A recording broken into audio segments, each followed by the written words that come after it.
Good morning, friends. Today we are learn here types of farming. What is farming? Farming क्या होती है बच्चे? पहले हम फार्मिंग के बारे में पूछेंगे, एग्रीकल्चर के बारे में जानेंगे, फार्मिंग क्या होती है। फार्मिंग के बारे में हम क्या जानते हैं? वो चीज़ें जो हम खेती में यूज़ करते हैं, खेती करते हैं, उसको हम फार्मिंग बोलते हैं कि एग्रीकल्चर करते हैं, कृषि करते हैं। अब इसको हम 3 टाइप्स में बांट सकते हैं। There are subsistence farming and commercial farming.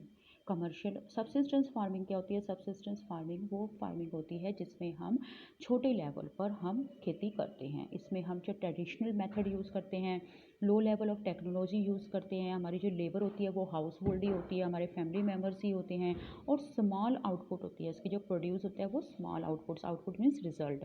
जो सबसिस्टेंस फार्मिंग होती है इसको हमने क्लासीफाइड किया होता है 2 पार्ट्स में, इंटेंसिव सबसिस्टेंस एग्रीकल्चर में और next intensive subsistence agriculture and primitive subsistence agriculture. Okay, अब सबसिस्टेंस एग्रीकल्चर क्या होता है?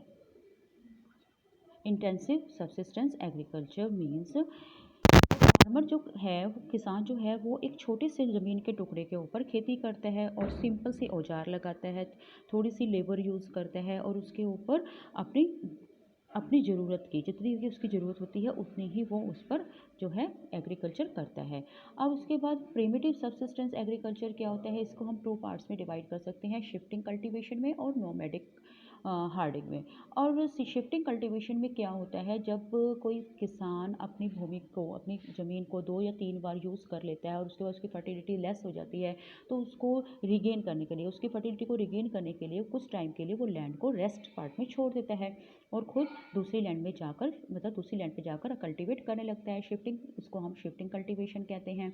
नोमैडिक हार्डिंग क्या होती है? नोमैडिक हार्डिंग में क्या होते हैं? जो पर्सन्स होते हैं वो अपने कैटल्स को एक जगह से दूसरी जगह ले जाते हैं, जैसे कि sheep, camel, yak and goats, commonly reared, और इस तरह से ये होती है हमारी नोमैडिक हार्डिंग। सेकंड पार्ट जो होता है टाइप्स ऑफ फार्मिंग का, जैसे फर्स्ट पार्ट हमने पढ़ा था सबसिस्टेंस फार्मिंग, और सेकंड पार्ट होता है इसका commercial farming. Subsistence farming means क्या होता है कि उतनी ही फसल उगाई जाती है जितनी की हमें ज़रूरत होती है, और कमर्शियल फार्मिंग क्या होता है कि वो चीज़ जो हम अपनी ज़रूरत के बाद मार्केट में सेल करते हैं, जिससे हम थोड़ा सा पैसा कमाते हैं, अर्निंग करते हैं, उसको हम कमर्शियल फार्मिंग कहते हैं। तो ये होती है हमारी कमर्शियल फार्मिंग। अब कमर्शियल फार्मिंग जो होती है वो बहुत लार्ज स्केल पर की जाती है, इसके लिए बहुत ज़्यादा ज़मीन की ज़रूरत पड़ती है, न्यू टेक्नोलॉजी की ज़रूरत पड़ती है, ज़्यादा लेबर की ज़रूरत पड़ती है।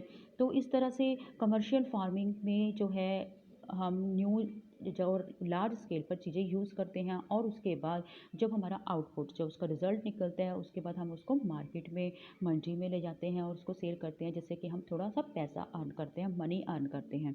इट मीन्स कि जो कमर्शियल फार्मिंग है वो हमारे इकोनॉमिक जो को मैटर करता है और हम उससे अपनी अर्निंग करते हैं, तो इसे हम कमर्शियल फार्मिंग कहते हैं। अब ऑर्गेनिक फार्मिंग क्या होता है? In this type of farming, इस तरह की फार्मिंग में organic manure and natural pesticides are use instead of chemical.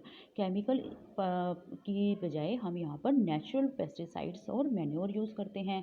जो no genetic modification is done to increase the yield of the crop, और जो कि फसलों को उगाने में, फसलों को